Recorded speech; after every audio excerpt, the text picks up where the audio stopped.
Alhamdulillahirabbil alamin. Assalamualaikum warahmatullahi wabarakatuh. Alhamdulillahirabbil alamin. Assalatu wassalamu ala sayyidil mursalin wa ala alihi wa sahbihi wa man da'a bi da'watihi ila yaumiddin. Asyhadu an la ilaha illallah wahdahu la syarika lah wa asyhadu anna Muhammadan abduhu wa rasuluhu sallallahu la nabiyya ba'da. Usikum bi taqwallah faqad fazal muttaqun. Ya ayyuhalladzina amanu ittaqullaha haqqa tuqatih wa la tamutunna illa wa antum muslimun wa taqullaha wal tanzur nafsun ma qaddamat lighad wa taqullaha innallaha khabirun bima ta'malun. Qala Allah ta'ala fi kitabihil karim, a'udzu billahi minasyaitonir rajim. Bismillahirrahmanirrahim. Qul in kuntum tuhibbunallaha fattabi'uni yuhibbukumullahu wa yaghfir lakum dzunubakum wallahu ghafurur rahim. Sadaqallahul adzim. Bapak-bapak, ibu yang dimuliakan Allah, ikhwan fillah rahimakumullah, alhamdulillah segala puji dan syukur sudah sepantasnya kita panjatkan kepada Allah Subhanahu wa taala, zat yang juga masih terus lebih banyak nikmat pada kita sampai hari ini. Nikmat sehat, nikmat usia, nikmat kehidupan, ada nikmat yang sangat besar dari Allah, dan tentu saja nikmat yang paling besar adalah iman dan Islam. Salawat serta salam sudah tercurah kepada Nabi kita Nabi Muhammad SAW, panutan kita, contoh abadi kita hingga akhir zaman. Bapak-bapak, ibu rahimakumullah, pertama mohon maaf Pak, miskom saya salah baca HP, baca WA. Persepsi saya nanti berubah Jumat di sini tuh gitu, jadi saya salah, jadi mohon maaf agak terlambat datang. Yang kedua yang bisa kita bahas pada kesempatan kali ini, saya kebetulan bikin konten tentang Rasulullah. Banyak pertanyaan seputar Rasulullah, dan saya bikin kajian terkait dengan karakter cinta Rasulullah. Ada beberapa pertanyaan yang sering muncul terkait dengan Rasulullah. Pertama terkait dengan sirah, apa itu sirah, apa itu maksud dengan sejarah gitu ya. Karena memang sirah ini banyak dihilangkan juga dari benak kita gitu ya. Kita nyaris nggak pernah kenal lagi sejarah Rasulullah gitu ya. Lalu kemudian juga tentang sunnah, apa itu sunnah gitu. Sekarang banyak perdebatan ya, ini juga diperjelas. Terkait uswah hasanah, Islam rahmatan lil alamin, ini yang nomor 4-nya hari Ahad. Besok saya pada orang menjelaskan tentang rahmatan lil alamin gitu. Lalu tentang perubahan, ini juga harus dibahas, ternyata lebih detail gitu. Mujtama itu konsep masyarakat Pak, gambaran masyarakat Madinah itu juga dijelaskan gitu. Lalu kemudian tentang khalifah, ini juga banyak pertanyaan terkait khalifah sekarang ini dan dakwah. Ya, jadi ini sengaja saya buat untuk memberikan penjelasan lebih detail tentang Rasulullah Sallallahu Alaihi Wasallam. Jadi kalau dirangkum, kira-kira bahasanya itu seperti ini. Ya, ada sirah yang bisa dibahas, ada sunnah, ada uswah hasanah, ada rahmatan lil alamin, ada tadhir, ada mujtama, ada khalifah, ada dakwah. Jadi berharap bahwa dengan menyampaikan ini kita punya gambaran lebih komplit tentang Rasulullah Sallallahu Alaihi Wasallam itu kira-kira. Nah, insyaallah yang bisa kita bahas pagi ini kita akan bicara tentang sirah, karena ini juga penting itu bahas tentang sirah sehingga tergambar di dalam benak kita terkait dengan Rasulullah. Ya. Nah, kalau bicara tentang sirah, maka sirah itu sebenarnya sejarah. Jadi kalau kita bicara tentang sirah, kita bicara tentang sejarah Nabi Muhammad ya. Kitab-kitab yang umum yang biasanya dikenal di kita di Indonesia terkait dengan sirah ini, ada Sirah Ibnu Hisham, ada Sirah Ibnu Ishaq, ada Sirah Al-Waqidi, ada Sirah Ibnu Sa'ad, dan Ungkapan Tarikh Munawwar Khalil ya. Kalau untuk yang orang Indonesia bikin itu Ungkapan Tarikh Munawwar Khalil. Jadi kalau pengen belajar sejarah tentang Rasulullah, bagus juga kalau kita punya buku-buku seperti ini gitu ya. Biasanya yang digunakan kalau di pesantren itu, kalau tidak Sirah Ibnu Hisham, Sirah Ibnu Hisham Ya, yang kalau saya pakai, yang saya gunakan ada Sirah Ibnu Hisham. Ya.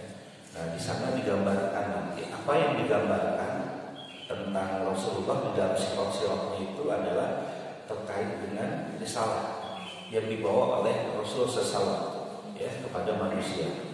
Lalu kehidupan beliau sejak beliau dilahirkan, pertumbuhannya hingga beliau dewasa.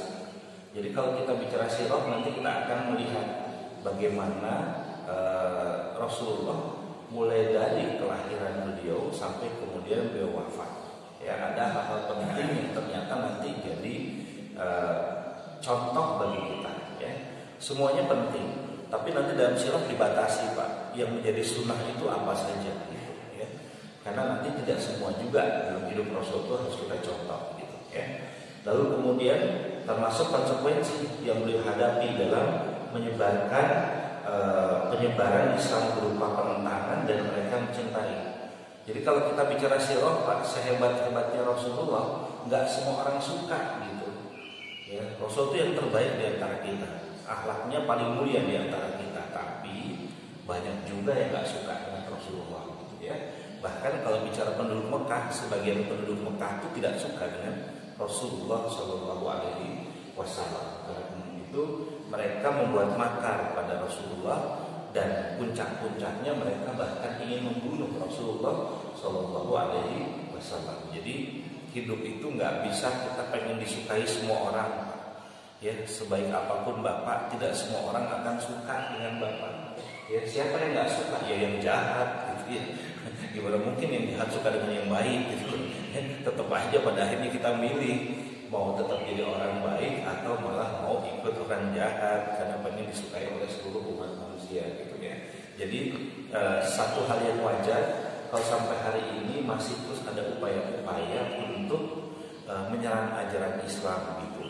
Yang terakhir kemarin mereka mengatakan bahwa Allah kalian lemah, gitu ya. Itu kan sudah tendensius sekali kalau menurut saya ya. Sudah menyebut Allah, gitu ya, itu sudah luar biasa kalau menurut saya.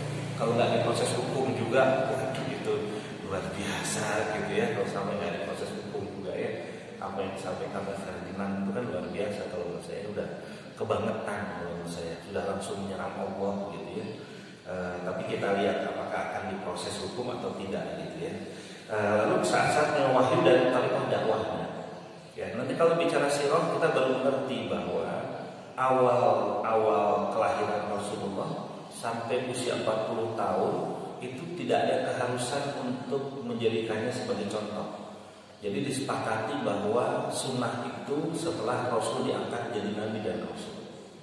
Ya, karena itu sebagian para ahli sirah itu memberitakan bahwa yang disebut dengan sirah Rasul itu diawali dari saat Rasulullah menerima wahyu sampai kemudian beliau wafat, gitu. Ya, itu yang dimaksud dengan sirah. Walaupun nanti dalam semua catatan sirah diceritakan juga kelahiran Rasulullah, lalu kemudian sampai usia 40 tahun, tapi dengan gambaran yang tidak terlalu banyak, gitu. Ya, lalu kemudian baru pasca Rasulullah wahyu sampai kemudian beliau wafat, gitu.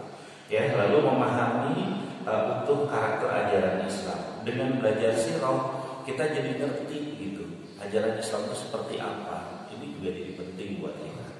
Bapak-bapak rahimahullah, kalau kita bicara ringkasan sirah Rasulullah, maka Rasul itu dilahirkan kira-kira tahun 571 Masehi, ya, 9 Rabiul Awal.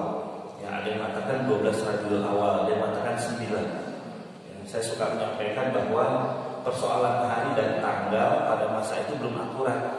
Kenapa? Karena penanggalan baru dimulai, penanggalan Islam itu baru dimulai pada masa Umar bin Khattab. Jadi setelah Rasul wafat, sekian lama setelah Rasul wafat, baru kaum muslimin merasa penting adanya penanggalan. Maka kemudian dibuatlah penanggalan Hijriah, dan itu dilakukan pada masa Umar bin Khattab.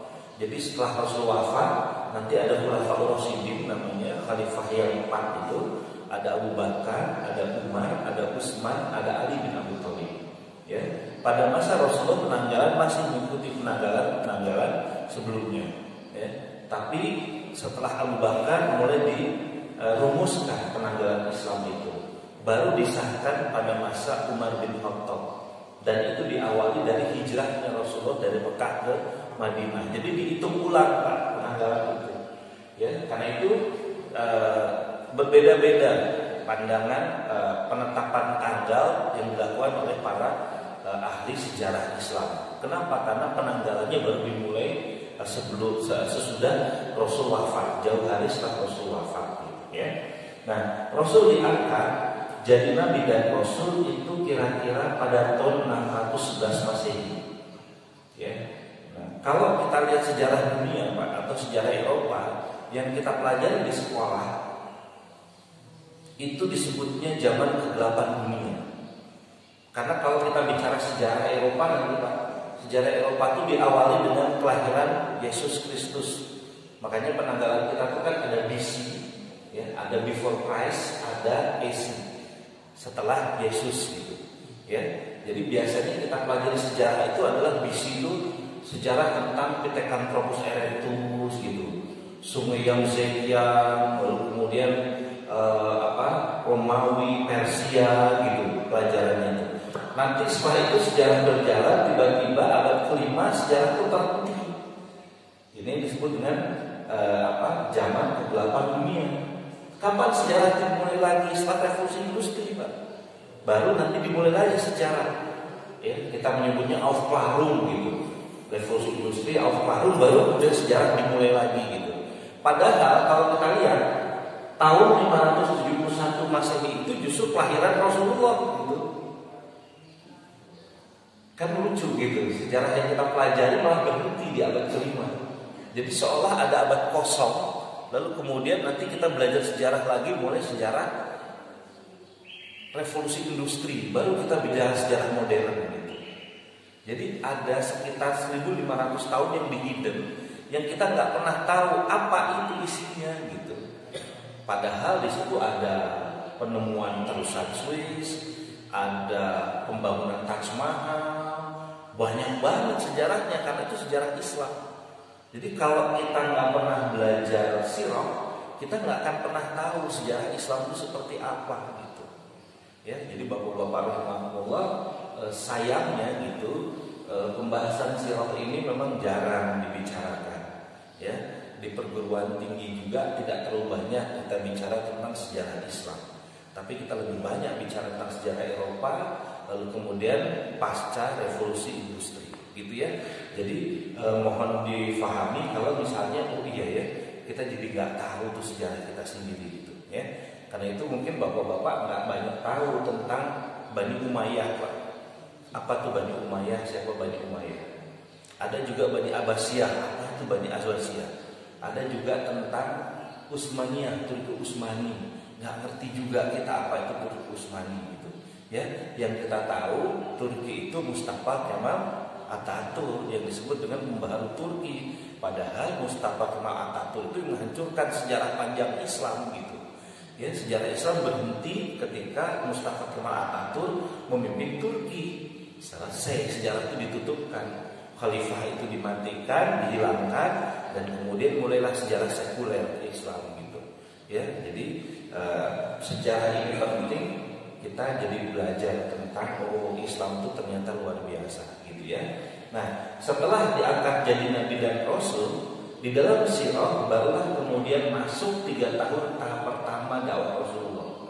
Ini yang disebut dengan dakwah sirriah, dakwah sembunyi-sembunyi di rumah Arqam bin Arqam selama 3 tahun. Ajaran Islam bicara tentang akidah, persoalan-persoalan akidah dan persoalan-persoalan akhlakiyah gitu. Ya. Setelah 3 tahun masuk ke periode berikutnya. Ini yang disebut dengan periode dakwahnya jahriyah, dakwah yang lebih terang-terangan.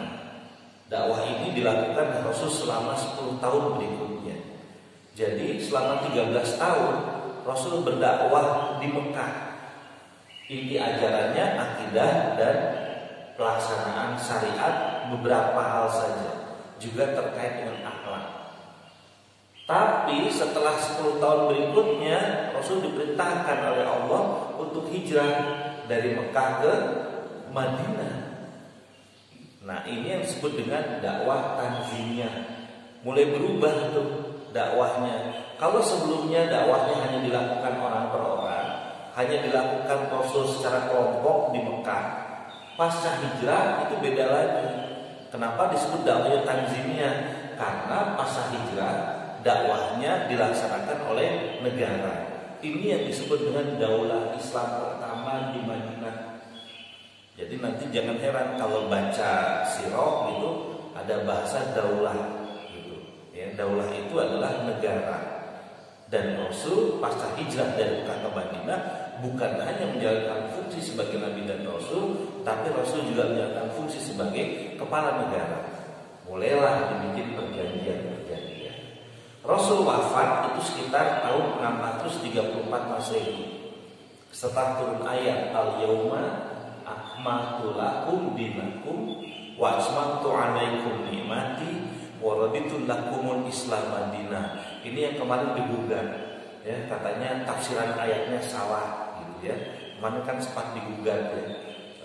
Kalau kita lihat ayat itu sendiri mengatakan al-yaum akmaltu lakum, hari di mana sudah aku sempurnakan din kamu itu bagi kamu. Wasmantu alaikum nikmati, dan aku limpahkan nikmatku. Wa raditu lakumul Islam Madinah, dan aku ridhoi Islam itu sebagai din kamu. Dengan turunnya ayat itu selesailah masa kenabian, dan itu kira-kira masa kenabiannya kurang lebih 23 tahun. Jadi usia Rasulullah 40 tahun pertama ditambah 23 tahun berikutnya, jadi sekitar 63 tahun Pak. Jadi kalau bapak-bapak yang usianya sudah di atas 63, 65, sisanya adalah bonus dari Allah Subhanahu wa taala. Ya, Bapak diberikan bonus yang banyak oleh Allah untuk rajin-rajin beribadah dan untuk rajin-rajin takut kepada Allah Subhanahu wa taala. Ya. Nah, apakah sejarah Islam itu berhenti? Kalau sirah itu biasanya bicaranya tentang Rasulullah. Tapi pasca itu bukan berarti sejarah Islam berhenti. Karena nanti pasca Rasulullah ada lagi. Makanya disebutnya tarikh Pak, kalau sudah pasca masa Rasulullah. Kalau sirah itu bicara tentang Rasulullah, tapi nanti pasca Rasulullah bukan sejarah Islam berhenti, dilanjutkan oleh siapa? Oleh para khalifah. Makanya setelah Rasul disebutnya Thoriqul Khulafa, disebutnya kelengkapan tarikh, karena Munawwarah Khalil bicaranya pasca wafatnya Rasulullah Islam tetap berjalan, dilanjutkan oleh Khulafa Rasyidin, oleh para khalifah yang 4. Ada Abu Bakar, ada Umar, ada Utsman, ada Ali bin Abi Thalib. Lalu apakah berhenti sejarah itu? Ternyata enggak. Dilanjutkan lagi dengan namanya Bani Umayyah, Pak. Ada Muawiyah di situ, ada Harun al-Rasyid di situ, gitu. Ya, kita kan sempat dengar sejarah ya, bagaimana Harun al-Rasyid hendak membagikan zakat, tapi nggak ada yang mau. Kenapa? Karena orangnya sudah dikayakan. Akhirnya zakat itu dibawa ke Ethiopia, dibagikan di Ethiopia. Nah ini pada masa apa? Pada masa Harun al-Rasyid. Harun al-Rasyid itu bagian dari Umayyah. Setelah itu baru kemudian ada Bani Abbasiyah. Setelah Bani Umayyah, setelah Bani Abbasiyah baru kemudian ada Bani Utsmaniyah. Ini yang kita kenal sebagai Turki Utsmani. Nah, gitu ya. Jadi sejarah Islam itu panjang, dari awal kelahiran Rasulullah sampai kemudian Rasul wafat, dilanjutkan oleh para khalifah Khulafa Rasyidin, dilanjutkan oleh Khalifah Umayyah, dilanjutkan dengan Khalifah Abbasiyah, dilanjutkan oleh Khilafah Utsmaniyah, sampai kemudian runtuh pada tahun 1924 di tangan Mustafa Kemal Atatürk, yang kalau dalam sejarah Eropa disebutnya pahlawan Turki. Padahal Mustafa Kemal itu yang meruntuhkan kekhilafahan Islam. Nah, sehingga nanti kalau bapak-bapak ke Turki ya Pak ya, sempatkan mengunjungi makam Mustafa Kemal Atatürk. Bapak nggak bakalan kuat. Kenapa? Karena sampai sekarang baunya itu masih menyengat. Ya, karena salah satu orang yang dilaknat Allah itu adalah Mustafa Kemal Atatürk. Ya, sayangnya dalam sejarah disebutnya pahlawan. Ya, gitu ya. Jadi seperti biasa ya, orang yang menghina Islam menjadi pahlawan atau sekarang begitu ya. Gitu kira-kira. Ya, jadi Bapak-bapak, kalau bicara sirah Rasulullah, maka paling enggak kita harus membahas tentang 4 tahapan ini gitu. Ya. Gimana detailnya? Ada periode prakenabian namanya. Ya. Lahir 571 Masehi, lalu muncullah prakenabian. Dan para ulama sepakat tidak ada keharusan untuk mencontoh kehidupan Rasulullah sebelum beliau diangkat menjadi nabi dan rasul. Ya, jadi selama 40 tahun mulai dari kelahiran sampai kemudian diangkat jadi nabi dan rasul, ya, itu tetap bagian dari sirah, tapi tidak ada keharusan kita untuk mencontoh perilaku Rasulullah sebelum jadi nabi dan rasul. Karena belum dianggap sebagai bagian dari sunnah gitu. Misalnya Rasul dagang, ya kita nggak harus semuanya dagang. Ada yang jadi karyawan juga nggak apa-apa, ada yang jadi guru juga nggak apa-apa. Rasul nikah di usia 25 tahun, ya kita pengen nikah di usia 17 juga boleh-boleh aja gitu. Nggak ada masalah dengan itu, karena tidak dijadikan sebagai sunnah. Rasul nikah dengan seorang wanita yang usia jauh lebih tua, usianya 40 tahun, ya kita mah nggak harus atuh. Ya, mau nikah dengan yang muda ya juga bagus gitu kan, malah lebih bagus gitu. Ya, kenapa? Karena dari awal kelahiran sampai umur 40 tahun ini Rasul belum menerima wahyu dari Allah Subhanahu wa taala. Meskipun Rasul dijaga oleh Allah, itu bedanya, Pak. Ya, kalau para sahabat sebelum menerima Islam mereka kafir, perilaku mereka maksiat. Tapi kalau Rasulullah dijaga oleh Allah, sehingga nanti dalam sirah digambarkan bagaimana Rasul itu walaupun belum menerima wahyu tapi sudah sangat dijaga, sehingga digelari Al-Amin oleh orang-orang Arab pada masa itu. Al-Amin itu artinya dipercaya.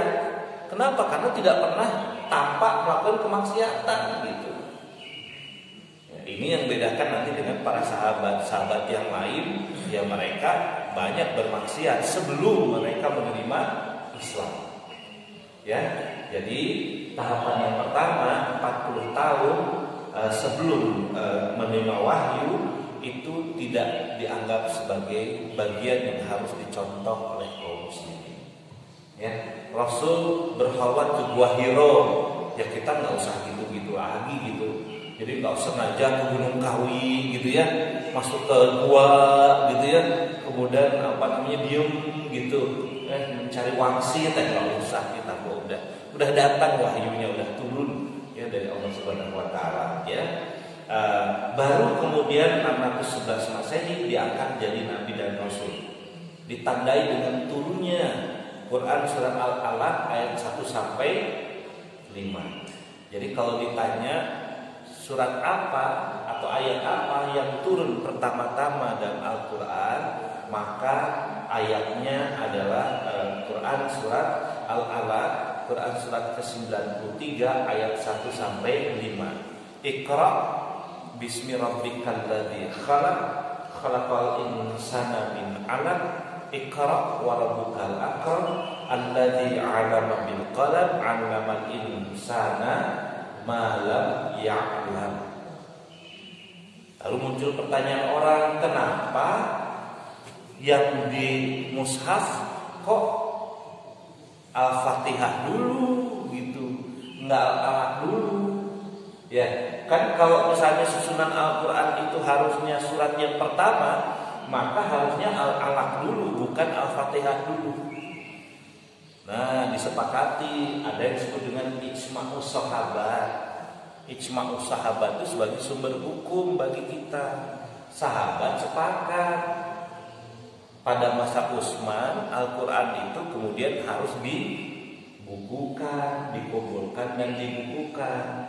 Kenapa? Karena sudah mulai banyak para penghafal Al-Quran yang wafat. Ada jihad, usia semakin tua, satu persatu mulai penghafal Quran itu wafat. Maka mulailah digagas untuk mencatatkan Al-Quran dan membukukannya. Maka pada masa Utsman bin Affan dibukukanlah Al-Quran. Maka mushaf kita tuh disebutnya mushaf Utsmani. Kenapa? Karena dikumpulkan dan dibukukan pada masa Utsman bin Affan sebagai khalifah.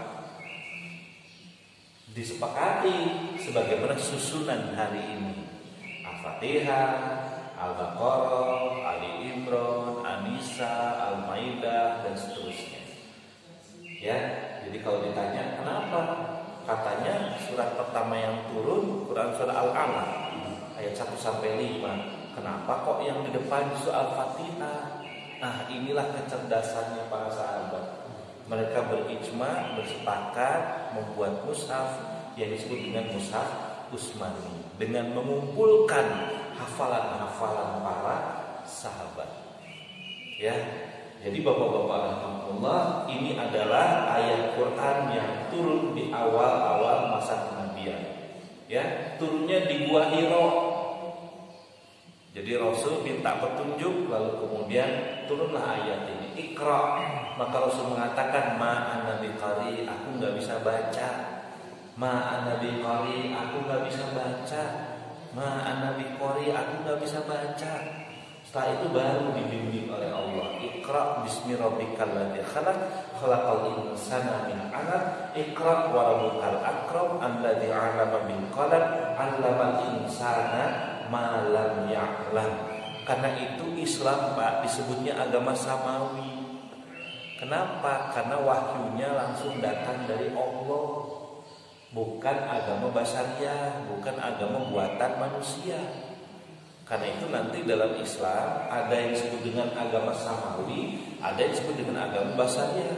Agama samawi itu agama yang langsung tuntunannya datang dari Allah Subhanahu wa taala melalui para nabi dan rasul. Sementara ada agama basariah. Agama basariah ini apa? Agama yang dibuat oleh manusia. Apa agama samawi itu? Islam, Yahudi, Nasrani, itu agama samawi. Apa agama basariah itu? Agama yang dibuat oleh manusia. Hindu, Buddha, Konghucu, itu disebutnya agama yang dibuat oleh manusia. Nah, ini menunjukkan bahwa Islam itu bukan agamanya orang Arab gitu. Islam itu agama yang Allah turunkan untuk seluruh umat manusia. Kalau Islam itu untuk orang Arab banyak yang menolak Islam. Jadi kalau ada orang yang mengatakan bahwa Islam itu adalah agamanya orang Arab, salah besar. Kenapa? Karena Islam datang dari Allah melalui Jibril kepada Rasulullah untuk disampaikan pada seluruh umat manusia. Nah, gitu. Jadi bersyukurlah, Pak. Ya, agama kita bukan agama buatan orang gitu. Makanya dulu udah kita bahas ya, ketika baca ayat Qul huwallahu ahad, Allahus samad, lam yalid wa lam yulad wa lam yakul lahu kufuwan ahad. Tuhannya kaum muslimin itu bukan Tuhan kesepakatan. Jadi yang disebut Allah Subhanahu wa taala itu bukan nama yang disepakati oleh orang-orang, tapi Allah sendiri yang langsung menyebutkan namanya. Qul huwallah. Ketika muncul pertanyaan siapa Tuhanmu Muhammad, maka qul, katakanlah Muhammad, dia Allah yang satu. Sementara Lata dan Uzza itu adalah Tuhan kesepakatan. Bayang nggak? Ya, mereka sepakat. Nih, kita kasih nama siapa Tuhan ini? Kita kasih nama Lata dan Uzza. Dari satu generasi ke generasi berikutnya, generasi berikutnya, generasi berikutnya, generasi berikutnya. Oh, Tuhan kita namanya Lata dan Uzza. Siapa yang menyebut Lata dan Uzza ini? Mereka bersepakat aja gitu. Nah, sementara Allah bukan kesepakatan, tapi Allah langsung menyebutkan namanya. Qul huwallah. Karena itu kalau ada kemarin orang yang mengatakan bahwa Tuhan nggak pernah declare bahwa dirinya ada, justru dalam Al-Quran Allah declare dirinya ada. Qul huwallahu ahad, Allahu samad, lam yalid wa lam yulad wa lam yakul lahu kufuwan ahad. Nah, jadi ini yang juga kita pahami. Bapak-bapak, ibu-ibu rahimakumullah, kalau kita bicara sirah, setelah turun Quran surah Al-Alaq ayat 1 sampai 5, maka mulai masuk ke periode pertama dakwah Rasulullah, atau mulai masuk ke dalam periode pertama sirah. Ini yang disebut dengan dakwah taksisiyah, dakwah yang menjadi pondasi. Ya, apa itu? Pertama, masa-masa meyakinkan diri. Jadi setiap orang itu butuh waktu untuk meyakinkan diri, sebagaimana juga Rasulullah. Ya, ketika turun Iqra, Rasul nggak yakin, padahal sudah berkhulwat, minta diberikan petunjuk oleh Allah. Tapi ketika turun ayat Iqra, Rasul tetap mengatakan ma'ana biqari, Iqra ma'ana biqari, Iqra ma'ana biqari. Lalu kemudian baru Iqra bismi rabbikal khalaq dan seterusnya.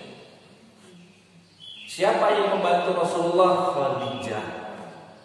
Makanya penting sekali kalau kita bicara dalam Islam itu, suami istri itu suaminya soleh, istrinya juga harus solehah untuk saling menguatkan. Kalau ke pasangan-pasangan muda, saya suka menyampaikan, Pak, kalau dakwahnya di komunitas yang muda-muda, saya suka menyampaikan ada kombinasi-kombinasi dalam Islam itu. Pertama, ada Fir'aun yang jahat, istrinya solehah, Asyah namanya. Ya, ada juga kemudian Nabi Nuh yang soleh, laki-laki soleh, istrinya nggak ikutan soleh. Ya, dipisahkan oleh Allah. Ya, Asyah diselamatkan, Fir'aun dibinasakan.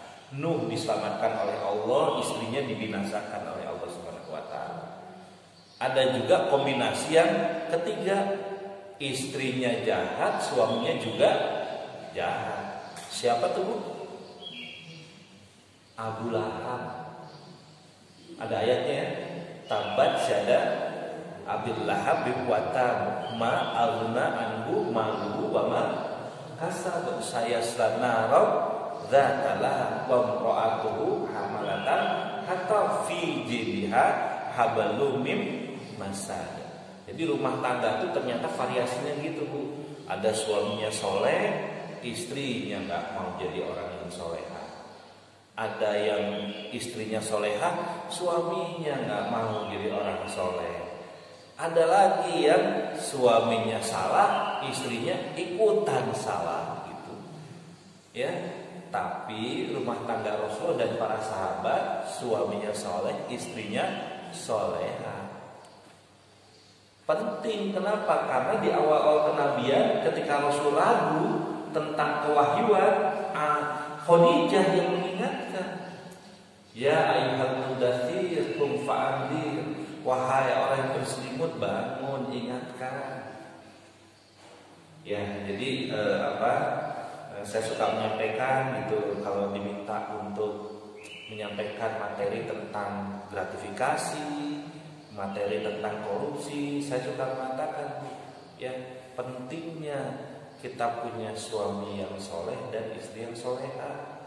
Jangan sampai dua-duanya saling mendukung gitu untuk melakukan kejahatan keuangan. Ya, akhirnya apa? Sebagaimana Abu Lahab, suaminya jahat, istrinya ikutan jadi jahat. Nauzubillah dari na'udzubillah. Ya, turun ayat-ayat Makkiyah. Apa intinya ayat-ayat Makkiyah itu? Pembentukan akidah, pembentukan dasar-dasar saksiah Islamiyah. Jadi nanti kalau kita baca Quran yang warna coklat itu, Quran itu keluaran Depa, bisa dilihat ada yang disebut dengan surat-surat Makkiyah, ada yang disebut dengan surat-surat Madaniyah.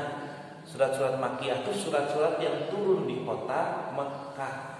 Kalau surat-surat Madaniyah, surat-surat yang turun di kota Madinah. Jadi Al-Quran juga nanti turunnya itu dibagi menjadi dua. Ada yang disebut dengan surat Makkiyah, ada yang disebut dengan surat Madaniyah. Karena yang satu turun di Mekah sebelum hijrah, yang keduanya turun di Madinah pasca hijrah. Ayat-ayat yang di Makkiyah yang turun di kota Mekah sebelum hijrah biasanya ayat-ayat terkait dengan akidah. Selalu tuh bicara tentang akidah gitu. Ya, nanti silahkan lihat ayat Makkiyah itu bicaranya tentang akidah. Tapi kalau ayat-ayat terkait dengan ayat-ayat Madaniyah, maka itu adalah ayat-ayat hukum. Misalnya gini, wala taqrabu zina, jangan dekati zina. Ya sebatas itu aja gitu. Tapi kalau ayat Madaniyah beda lagi. Di Mekah hanya jangan dekati zina. Sahabat yang dulu awalnya senang berzina dilarang berzina, nggak boleh gitu. Tapi hanya sebatas wala taqrabu zina. Tapi kalau di Madinah ayatnya lain lagi. Ayatnya wazaniyatu wazani fajlidu kalau lagi di Muhammad mi'atan jaldah, pezinah laki-laki dan perempuan cambuk gitu. Jadi kalau awal tuh hanya warning aja gitu. Begitu juga aqimus sholat, tegakkanlah sholat, wa'atu zakat, kan hanya perintah aja ketika di Mekah. Tapi pas Isra Mi'raj sebelum hijrah mulai kan turun perintah untuk sholat 5 waktu itu sebagaimana yang sekarang kita lakukan. Subuhnya 2 rakaat, zuhurnya 4, asarnya 4, maghribnya 3, isyanya 4. Itu kan baru turun pasca Rasul melakukan Isra Mi'raj gitu. Jadi jangan heran kalau nanti begitu lihat Al-Quran itu, oh ternyata ayat-ayat Makkiyah itu hanya membahas persoalan akidah. Tapi karakternya berbeda dengan ayat-ayat Madaniyah. Dia bicara tentang pelaksanaan hukum. Nah ini yang menarik nanti kalau kita bicara Al-Quran gitu ya. Dakwah sembunyi-sembunyi dilakukan di rumah Arqam bin Arqam. Ayat yang turun disampaikan, tapi identitas keislaman dan jamaahnya dirahasiakan. Rekrutmen kader dakwah awal diikuti 40 sahabat awal.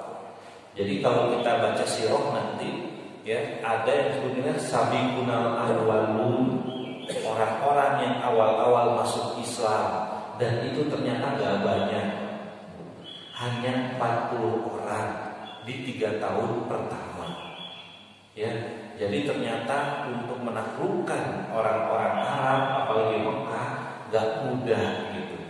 Karena selama 3 tahun dakwah itu cuma 40 orang isinya, coba ya, dan itu pun mustadafin, itu pun orang-orang miskin rata-rata gitu, yang ngumpul di rumah Arqam bin Arqam. Nah, jadi inilah karakter ya dari dakwah Rasulullah di awal-awal periode dakwahnya. Jadi kalau kita lihat sirah nanti, kita akan bertemu dengan periode ini. Nyumput dakwahnya ke rumah Arqam bin Arqam, susurutan. Ya, itu ya kira-kira ya. Nah, setelah itu gimana? Nah, setelah itu baru kemudian ini nama sahabat yang disebut dengan As-Sadiqul Al-Awwalun ya. Di dalamnya ada Abu Bakar As-Siddiq, ada juga Ali bin Abi Thalib, termasuk nanti ada juga Khadijah itu, tapi tidak banyak, hanya sekitar 40 orang saja. Sahabat yang disebut dengan sabiqunal awwalun. Makanya orang-orang ini adalah orang-orang yang sangat dicintai oleh Rasulullah. Beda kan kalau udah di Madinah, dan di Madinah Rasul udah punya kekuasaan. Kalau orang berbondong-bondong masuk Islam wajar gitu. Tapi di awal-awal dakwahnya ketika ditekan oleh orang-orang Quraisy, maka hanya orang-orang inilah yang beriman. Gitu. Ya. Di antaranya ternyata ada Abdurrahman bin Auf juga, gitu ya. Lalu kemudian ada juga Amr bin Yasir, ada juga Abu Dzar Al-Ghifari, ya. Kalau itu nggak heran Pak, ada buku judulnya 60 sahabat Rasulullah. Ya, wah kalau baca buku itu luar biasa. Untuk perangkat Islam itu mereka luar biasa. Kalau kita makan nggak Islamnya balik ya sambil luncur gitu ya, jalannya udah enak. Kalau mereka mau untuk menerangkan Islam itu setengah mati. Ya, jadi bapak-bapak rahimakumullah, ya inilah periode pertama dari dakwah Rasulullah yang ditujukan di dalam sirah. Ya, oke. Yang kedua, ini yang disebut dengan muncul dakwah yang lebih terbuka. Kapan itu? Dari periode 3 tahun sampai kemudian 10 tahun berikutnya. Ini yang disebut dengan dakwahnya jahriyah. Ya. Apa isinya? Penguatan akidah, menyampaikan dakwah secara terbuka di tengah-tengah masyarakat, menyampaikan Islam apa adanya dan menunjukkan identitas jamaah. Makanya ketika turun ayat fasda bima tu'maru wa a'rid 'anil musyrikin, Rasul berbaris dengan para sahabat, ngurilingan Ka'bah untuk menunjukkan bahwa sekarang mereka ada di tengah-tengah masyarakat Mekah. Kalau dulu hanya kedengaran hawar-hawar aja, ada ajaran baru yang dibawa oleh Muhammad, tapi siapa yang beriman gak ada yang tahu, karena mereka sembunyi-sembunyi di rumah Arqam bin Arqam. Tapi setelah turun ayat fasda bima tu'maru wa al musyrikin, beda lagi. Mereka mulai keluar dari Arqam bin Arqam, berbaris, ya, lalu kemudian mengelilingi Ka'bah untuk menunjukkan bahwa mereka mulai ada di tengah-tengah masyarakat. Karena itu para ulama kita mengatakan bahwa Islam itu bukan lagi hanya sekedar agama private. Kalau awal-awalnya hanya agama private, lalu kemudian Islam itu jadi agama masyarakat. Kenapa disampaikan di tengah-tengah masyarakat? Ya, karena itu sekarang misalnya ada orang Islamnya jadi sekte gitu ya, salah. Kenapa? Karena Islam itu bukan sekte. Islam itu agama publik gitu, yang disampaikan di tengah masyarakat. Karena itu, ya, melakukan koreksi terhadap pemahaman dan perilaku yang bertentangan dengan Islam. Jadi mulai mengkritik kesalahan-kesalahan yang ada di tengah masyarakatnya. Kalau sebelumnya enggak. Ini yang menarik. Makanya dikatakan periode ini sebagai periode paling berat, Pak, dalam sejarah dakwah Rasulullah. Kenapa? Karena sekarang mulai berhadapan dengan perilaku menyimpang yang dilakukan oleh orang-orang Quraisy. Jadi pertarungan antara hak dan batil itu abadi sejak awal gitu. Jadi misalnya orang sekarang mengatakan bahwa udah bermain aman aja dakwahnya, yang aman-aman aja. Ya enggak, Rasul enggak kemudian main aman. Ya Rasul menyikapi ketika mereka menyembah Lata dan Uzza mulai dikritik, kenapa kok menyembah patung gitu. Ini yang menarik gitu, ya. Lalu kemudian apa? Mendakwahkan Islam sebagai solusi berbagai persoalan, bangun kesadaran untuk publik tentang Islam, mengalami penentangan, perlawanan, intimidasi, pemboikotan dan penyiksaan. Jadi di periode inilah kemudian penentangan secara fisik itu mulai dilakukan oleh orang-orang Quraisy. Di antaranya menyiksa beberapa orang sahabat yang waktu itu budak. Makanya nanti kita mengenal ada orang yang pertama kali syahid. Ya. Siapa orang yang disiksa? Salah satunya Sumayyah, disiksa karena dia budak, disiksa dan kemudian dia syahid. Bilal juga disiksa, tapi Bilal dibebaskan oleh Abu Bakar sehingga Bilal nggak wafat, nggak syahid gitu. Bilal terus menemani Rasul sampai Madinah nanti. Tapi ada beberapa yang kemudian wafat karena disiksa oleh orang-orang Quraisy. Jadi ini adalah periode dakwah yang sangat berat yang dialami Rasulullah. Karena itu bapak-bapak rahimahullah, Rasul memutuskan beberapa orang sahabat untuk hijrah. Rasul juga mulai coba hijrah. Rasul coba hijrah ke daerah namanya Thaif. Ya, kalau bapak nanti musim umroh lagi, ya, udah mulai musim umroh lagi, ya, mulai kita umroh lagi, udah bisa. Nanti kalau di Mekah minta dianterin ke daerah Thaif. Thaif itu lembangnya Mekah, Pak, daerah pegunungan, dingin, enak, sejuk. Di situ ada rumah ibu susunya Rasulullah, ya, Halimatus Sa'adah di situ. Tapi hijrah ke Thaif itu gagal. Kenapa? Walaupun itu kampung halamannya Rasulullah, tapi ternyata Rasul ditolak di Thaif itu gitu. Lalu sebagian sahabat hijrah juga ke daerah Absi. diterima oleh Raja Habsyi. Kalau sekarang Habsyi ini Ethiopia, malah diterima di situ gitu. Kenapa hijrah? Saking beratnya penentangan dilakukan oleh orang-orang Quraisy pada masa itu, sampai ancamannya pembunuhan. Maka siapa yang tidak kuat diperintahkan untuk hijrah. Salah satunya hijrah ke Habsyi itu adalah Utsman bin Affan. Ya, setelah itu baru kemudian terjadi peristiwa Isra Mi'raj. Peristiwa Isra Mi'raj itu tanggal 12 Rajab. Ya, itu sekitar tahun ke 11 atau 12 pasca diutus sebagai nabi dan rasul. Baru kemudian muncul peristiwa Bai'ah Aqabah pertama, Bai'ah Aqabah kedua. Apa ini Bai'ah Aqabah pertama, Bai'ah Aqabah kedua? Rasul mengutus orang namanya Mus'ab bin Umair dan orang namanya Abdullah bin Umi Maktum untuk dakwah di Madinah. Ternyata diterima. Gak lama kemudian Rasul memerintahkan mereka untuk datang ke Mekah untuk berbaiat pada Rasulullah dalam baiat Aqabah pertama, untuk menjaga Rasulullah kalau suatu saat nanti ada kemungkinan Rasul hijrah dari Mekah ke Madinah. Baiat itu terjadi 2 kali, baiat Aqabah pertama, baiat Aqabah kedua. Jadi kalau ada orang sekarang misalnya, baiat ngeri, ya enggak, karena pada masa itu Rasul ya dibaiat oleh orang-orang Madinah. Jadi kata-kata baiat itu ada dalam Islam. Tapi kalau bagi Rasulullah baiat itu baiat taat. Pertama mereka bersahadat, yang kedua baiatnya untuk melindungi Rasulullah. Jadi kata-kata baiat itu nggak perlu ditakutin. Kenapa? Karena baiat itu memang ada dalam sejarah Islam gitu. Hanya sekarang disimpangkan saja kan gitu kan. Kita pengajian tiba-tiba berbaiat ke guru ngajinya, yang nggak gitu. Tapi dalam Islam tetap yang namanya baiat itu ada. Jadi nggak usah takut dengan kata-kata baiatnya gitu. Kalau sekarang kan orang jangan ngaji nanti dibaiat gitu. Waduh, jadi takut ngaji gitu. Ya. Enggak, mereka berbaiat pada Rasulullah dan baiat Aqabah pertama, baiat Aqabah kedua.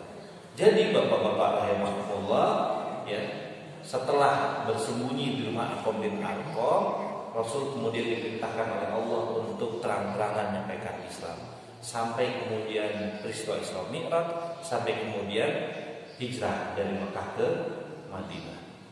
Ya, ini kira-kira gambarannya. Ya, lalu kemudian ini kita lewat saja. Barulah kemudian setelah hijrah dari Mekah ke Madinah, Rasul melakukan dakwah yang disebut dengan dakwah tanzimiyah. Dakwahnya lebih kepada persoalan-persoalan hukum. Kalau sebelumnya dilarang mencuri, dilarang berzina, itu di Mekah.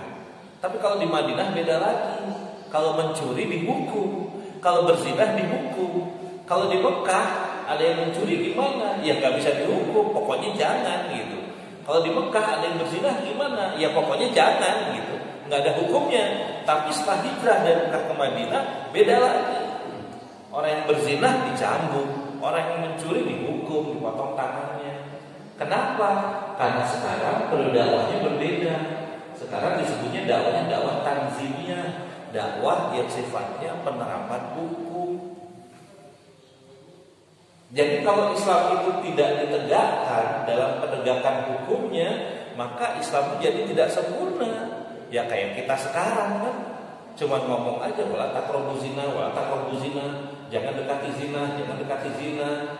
Kemudian emang kalau orang berzina gimana? Dihukum? Kan enggak juga gitu. Akhirnya apa? Akhirnya ya Al-Quran bukan jadi kitab hukum akhirnya. Al-Quran cuma jadi kitab-kitab filsafat yang hanya bicaranya tentang jangan. Tapi ketika ada orang melanggar, nggak bisa diapa-apain. Nah, pada masa di Madinah, Al-Quran itu jadi kitab hukum. Kenapa? Karena kalau ada orang yang melanggar perintah-perintah dalam Al-Quran, dihukum oleh Rasulullah SAW. Sedihnya Pak, kalau kita sekarang Pak, para ustadz cuman bicaranya jangan dekati zina, jangan dekati zina, jangan dekati zina. Artis-artis para pezina jadi para pezina malah jadi beken Pak. Kalau sekarang tuh, kalau sekarang kan kalau mereka pengen beken gimana caranya? Berzina, upload, ya nanti paling setahun dipersoalkan, udah itu followernya jadi banyak, jadi bengar pisan gitu. Makin nekat, makin banyak followernya, makin laku, makin banyak duitnya, makin beken Pak. Ustadz cuma bisa bilang jangan, jangan, jangan. Begitu anak-anak bilang, emang kalau zina gimana? Ustadznya bingung Pak. Ya pokoknya mah jangan lah gitu. Nah ini yang jadi problem. Jadi setelah hijrah dari Mekah ke Madinah, ini yang kemudian disebut dengan dakwah tanzimiyah. Lamanya 10 tahun Islam sebagai agama negara. Turun ayat-ayat madaniyah, perintah dan larangan untuk melaksanakan Islam secara sempurna. Ibadah, makanan, minuman, akhlak, ukhuwah, istimah mulai muncul. Ya, Rasul menjalankan peran sebagai kepala negara Daulah Islam Madinah. Implementasi syariat Islam oleh negara. Turun perintah jihad, perang, stabilisasi dalam negeri, pengutusan delegasi ke berbagai wilayah Jazirah Arab, perluasan wilayah negara Islam Madinah, dakwah dan jihad, futuhat Mekah. Hebatnya apa? Hebatnya negara Madinah itu nggak stagnan, lalu kemudian menyebar. Karena itu awalnya di Madinah, lalu kemudian meluas ke sepertiga dunia, sampailah ke kita, ke Nusantara. Makanya jangan heran Pak, kalau orang Sunda itu ya asal muasalnya Islam. Kenapa? Karena sejak awal sudah kemudian ada utusan-utusan yang diperintahkan untuk datang ke Makkah, datang ke Madinah untuk bertemu dengan para sahabat Rasulullah. Begitu juga Nusantara. Makanya yang disebut dengan Wali Songo itu adalah utusan para khalifah untuk menyebarluaskan Islam di Nusantara. Yang disebut Wali Songo itu Pak, orang-orang Arab yang dia mengemban dakwah. Jadilah kemudian Islam itu sampai kepada kita sekarang. Jadi kalau dirunut-runut ternyata kalau kita bicara Islam berkembang yang awalnya di Madinah terus meluas ke Jazirah Arab, terus meluas ke Asia, terus meluas ke Afrika, terus masuk ke Eropa, ya sampai kemudian menguasai hampir sepertiga dunia. Jadi kalau sekarang ya imperium besar itu adalah sekuler kapitalis dengan gerbongnya Amerika. Kalau dulu ada juga imperium besar yang disebut dengan Soviet, ya kita kaum muslimin pernah menguasai dunia. Setelah hijrah Rasul dari Mekah ke Madinah diteruskan oleh para sahabat sampai kemudian menguasai sepertiga dunia selama 1500 tahun lamanya. Cikal bakalnya ini. Setelah itu baru kemudian turun ayat. Ya, pelaksanaan Islam sempurna baru turun ayat al-yauma akmaltu lakum dinakum wajmantu alaikum ni'mati wa raditu lakumul Islam Madinah. Rasul wafat. Jadi kalau kita bicara sirah nabawiyah, dia isinya 63 tahun perjalanan hidup Rasulullah. 40 tahun pertama nggak usah dicontoh, 13 tahun berikutnya periode Mekah, 10 tahun berikutnya periode Madinah. Islam awalnya agama individual, lalu berubah jadi agama masyarakat, dan kemudian jadi agama negara. Jadi kalau kita bicara tentang Islam, dia lengkap Pak. Periode awalnya Islam agama private, periode keduanya Islam agama masyarakat, dan kemudian periode ketiganya Islam sebagai agama negara. Maka kemudian diakhiri dengan ayat al yauma akmaltu lakum dinakum wa atmamtu 'alaikum ni'mati wa raditu lakumul Islam dinan. Jadi kalau kita bicara Al-Qur'an nanti Pak, waduh persoalannya luar biasa. Mendalami Al-Qur'an itu kita akan menjumpai ayat-ayat yang luar biasa di dalamnya. Ya, mulai dari pembentukan kepribadian orang, membangun masyarakat, sampai tata kelola negara. Itulah ajaran Islam. Berhentikah langsung wafat? Oh ternyata enggak. Dilanjutin Pak dengan Khulafaur Rasyidin. Dilanjutkan dengan khilafah Umayyah. Dilanjutkan juga dengan khilafah Abbasiyah. Panjang sekali Pak sejarah kita tuh Pak. Dilanjutkan lagi dengan khilafah Utsmaniyah sampai terakhir ya kekhilafahannya Abdul Majid II tahun 1924. Nah, jadi nggak ada salahnya Pak kalau bapak-bapak masih banyak uang, jalan-jalanlah ke Turki. Bapak-bapak akan melihat sejarah ya perjalanan Islam yang terakhir ya. Nanti bapak bisa lihat di sana Pak. Ya. Negara-negara besar yang lain itu semuanya tunduk Pak pada Turki.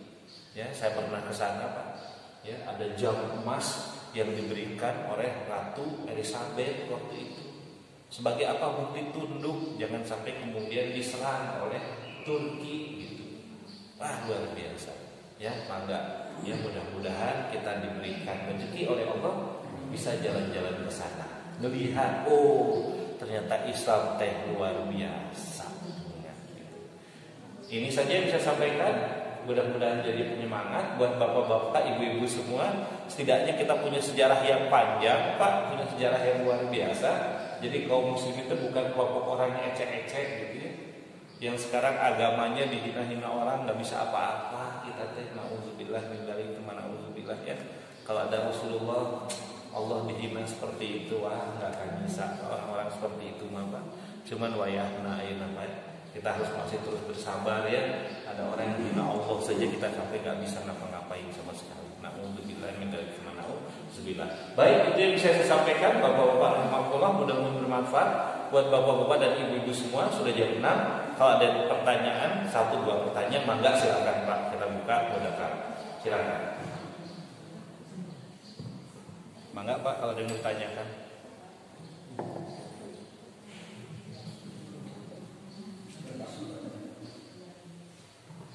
Baik, kalau cukup kita akhiri pertemuan kita dengan kita bacakan doa. Innallaha wa malaikatahu yusholluna 'alan nabi ya ayyuhalladzina amanu shallu 'alaihi wa sallimu taslima. Rabbana zalamna anfusana wa illam taghfir lana wa tarhamna lanakunanna minal khasirin.